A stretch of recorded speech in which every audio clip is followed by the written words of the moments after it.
குறிப்பாக அந்த நாட்டை ஆண்டுக்கிட்டு கிடக்கிறானோ பார்த்தீங்களா, அவனுக்கு அல்லாஹ் தஆலா பொறுப்பை தந்தருள்வானாக. மக்களுக்குன்னு சொல்லி பொறுப்பை கொடுத்துருக்கிறான் அல்லாஹ், விடவே மாட்டான். இதில் களிமா சொன்னவன் களிமா சொல்லாதவன் அப்படின்லாம் கணக்கு கிடையாது, விடவே மாட்டான். அவன் யாராக இருந்தாலும் சரிதான். நாளை ஆகிரத்தில் நீங்கள் சொல்லலாம் காபிர்களுக்கெல்லாம் என்ன கேள்வி கணக்குன்னு சொல்லி, அவனுக்கு கேள்வி கணக்கு உண்டு. யாருக்கு கேள்வி கணக்கு உண்டு? மக்களின் பொறுப்புதாரியாக ஒருத்தனை நியமனம் செய்து எவ்வளோ பெரிய பாவம் அது. அல்லாஹ்வை திருப்திப்படுத்தக்கூடிய நபர் ஒருவர் இருக்க வேறு ஒருவரை எவர் அமீராக நியமிக்கிறாரோ அவர் அல்லாஹ் தஆலாவுக்கும் மோசம் செய்து விட்டார், அவனுடைய ரசூலுக்கும் மோசம் செய்து விட்டார், மூமீன்களுக்கும் மோசம் செய்து விட்டார் என்று ரசூலுல்லாஹி ஸல்லல்லாஹு அலைஹி வஸல்லம் அவர்கள் கூறியதை ஹஜ்ரத் இப்னு அப்பாஸ் ரலியல்லாஹு அன்ஹுமா அவர்கள் அறிவிக்கிறார்கள். தெளிவுரை: சிறந்தவர் ஒருவர் இருந்தும் தீனுடைய ஏதேனும் ஒரு நலனை கருதி இன்னொருவரை அமீராக நியமிப்பது இந்த எச்சரிக்கையில் கட்டுப்படாது. ஏனெனில் ஒருமுறை ரசூலுல்லாஹி ஸல்லல்லாஹு அலைஹி வஸல்லம் அவர்கள் ஒரு குழுவை அனுப்பி வைக்கும்போது அதற்கு அமீராக ஹஜரத் அப்துல்லா இப்னு ஜஹ்ஷ் ரலியல்லாஹு அவர்களை நியமனம் செய்து, இவர் உங்களில் அதிக சிறப்பிற்குரியவர் அல்ல, ஆயினும் இவர் பசி தாகத்தை மிகவும் பொறுத்து கொள்பவர் என்று சொன்னார்கள். முஸ்னத் அஹ்மத். ஒருவர் முஸ்லிம்களின் காரியங்களுக்கு பொறுப்பாளியாக நியமனம் செய்து காரியங்களுக்கு பொறுப்பாளியாக நியமிக்கப்பட்டு முஸ்லிம்களுடைய நன்மைகளுக்காக அவர் முயற்சிக்கவில்லை என்றால் அவர் முஸ்லிம்களோடு சொர்க்கத்தில் நுழைய முடியாது என்று நபி ஸல்லல்லாஹு அலைஹி வஸல்லம் அவர்கள் கூற தாம் கேட்டதாக ஹஜ்ரத் மஅக்கல் இப்னு யஸார் ரலியல்லாஹு அவர்கள் அறிவிக்கிறார்கள். முஸ்லிம். எவர் ஒருவர் முஸ்லிம்களுக்கு பொறுப்பாளியாக நியமனமாகி பிறகு அவர்களை ஏமாற்றிய நிலையிலேயே அவர் இறந்து விட்டால் அல்லாஹு தஆலா அவர் மீது சொர்க்கத்தை ஹராமாக்கி விடுவான் என்று ரசூலுல்லாஹி ஸல்லல்லாஹு அலைஹி வஸல்லம் அவர்கள் கூறியதை ஹஜ்ரத் மஅக்கல் இப்னு யஸார் ரலியல்லாஹு அவர்கள் அறிவிக்கிறார்கள். புகாரி.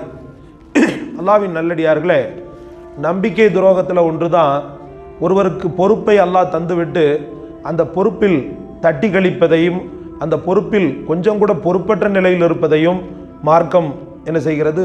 தடை செய்கிறது, கண்டனம் செய்கிறது.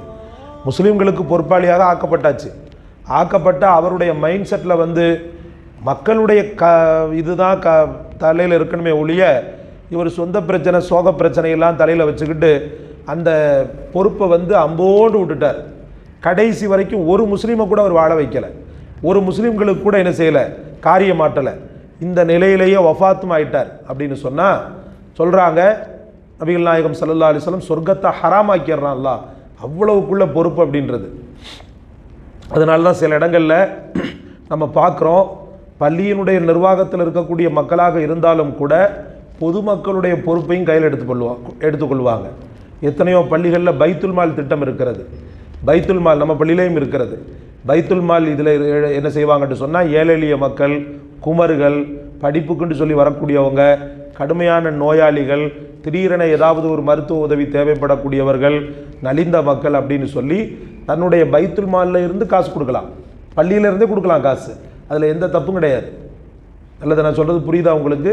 அதாவது பள்ளியினுடைய காசு இவர் சொந்த யூஸுக்கு எடுத்துக்கக்கூடாது, மற்றபடி அனாச்சாரங்களுக்கு பயன்படுத்தக்கூடாது. ஆனால் அந்த பள்ளியினுடைய அல்லாவின் பொருளை எதுக்கு பயன்படுத்தலாண்டா, ஒரு ஏழை நிற்கிறான், எனக்கு ஏதாவது ஒன்று பண்ணுங்க ஜி அப்படின்னு சொல்லிட்டு நிற்கிறான். அப்போ அந்த பைத்துல் மாலில் எடுத்து என்ன செய்யலாம்? தாராளமாக கொடுக்கலாம். அந்த பைத்துல் மால் அதற்காகத்தான் என்ன செய்யப்பட்டிருக்கிறது? முதல்ல படைத்த இறைவனின் இல்லம், அதற்குண்டான தேவைகள் என்ன ஏது அப்படின்றதுக்கு பயன்படுத்துறதுக்கும் இந்த பைத்துல் மால் தான். அதுக்கப்புறம் அடுத்த கேட்டகரி யாருன்னு சொன்னால் பார்த்தீங்கன்னு சொன்னால் ஊழியர்களுடைய பொறுப்பு. அதுக்கு அடுத்த கேட்டகரி யாருன்னு சொல்லி பார்த்தீங்கன்னா இந்த பைத்துல் மாலில் ஏழைகள் என்ன செய்யலாம், அவங்களுக்கும் என்ன செஞ்சிடலாம். இதில் அல்லாஹ் குற்றம்லாம் பிடிக்க மாட்டான். எப்படி நீ பைத்துல் மாலை எடுத்து இவருக்கு கொடுத்த அப்படின்ட்டு. பைத்துல் மால்னு சொன்னாலே அதுதான் அர்த்தம். ஏழைகளுக்கும் அனாதைகளுக்கும் எத்தீம்களுக்கும் விதவைகளுக்கும் நலிந்தவர்களுக்கும் கொடுக்க வேண்டிய அந்த ஹக்குக்கு பேர் தான் பைத்துல் மால். இந்த பைத்துல் மாலில் ஒரு பொறுப்புதாரியாக இருக்கக்கூடியவர் என்ன செய்வார்னு சொன்னால், கரெக்டாக சில நியமனம் செய்து யாருக்கு கொடுக்க வேண்டுமோ அவங்களுக்கு கொடுத்துக்கிட்டே இருப்பார். எதை பற்றியும் கண்டுக்கிறாம கடைசி வரைக்கும் பொறுப்பாளியாக இருந்து அந்த பொறுப்பில் கொஞ்சம் கூட அக்கறை இல்லாமல் அந்த நிலையிலேயே வஃபாத்தாயிட்டார்னா பரிதாபம் சகோதரர்களே. அல்லாஹ் ரப்புல் ஆலமீன் அல்லாஹ் நம் குல மக்களை எல்லாரையும் பாதுகாப்பானாக. குறிப்பாக அந்த நாட்டை ஆண்டுக்கிட்டு கிடக்கிறானோ பார்த்தீங்களா, அவனுக்கு அல்லாஹ் தஆலா பொறுப்பை தந்தருள்வானாக. மக்களுக்குன்னு சொல்லி பொறுப்பை கொடுத்துருக்கிறான் அல்லாஹ், விடவே மாட்டான். இதில் களிமா சொன்னவன் களிமா சொல்லாதவன் அப்படின்லாம் கணக்கு கிடையாது, விடவே மாட்டான். அவன் யாராக இருந்தாலும் சரிதான். நாளை ஆகிரத்தில் வந்து நீங்கள் சொல்லலாம் காபிர்களுக்கெல்லாம் என்ன கேள்வி கணக்குன்னு சொல்லி, அவனுக்கு கேள்வி கணக்கு உண்டு. யாருக்கு கேள்வி கணக்கு உண்டு? மக்களின் பொறுப்புதாரியாக ஒருத்தனை நியமனம் செய்து, எவ்வளோ பெரிய பாவம் அது. மக்களுடைய பொறுப்புதாரியாக ஒன்றை மக்களே நியமனம் செய்து அந்த பொறுப்பில் தட்டி கழித்து அந்த பொறுப்பில் தான் வாழ்ந்துக்கிட்டு தான் குடும்பத்தையும் வாழ வச்சுக்கிட்டு தன் சம்பந்தப்பட்ட காரியங்களை மட்டும் கரெக்டாக செஞ்சுக்கிட்டு பொதுமக்களை அம்போன்னு சொல்லி விட்டுட்டான்னா ஒவ்வொருத்தருக்கும் நாளை ஆகிரத்தில் அவன் பதில் சொல்லி ஆகணும் சகோதரர்களே. இதில் களிமா சொன்னவன் களிமா சொல்லாதவன்ற அந்த இதெல்லாம் லிஸ்ட்லாம் வரவே வராது சகோதரர்களே. ஆட்சி பொறுப்புன்றது அவ்வளவு முக்கியமான ஒன்று. அல்லாஹ் ரப்புல் ஆலமீன் எல்லா மக்களுக்கும் ஹிதாயத்து தருவானாக. குறிப்பாக தலைமை பதவியில் இருக்கக்கூடிய பொறுப்பாளர்களுக்கு அல்லாஹ் தஆலா ஹிதாயத்தை நல்ல நல்ல வழியில் தந்தருள்வானாக.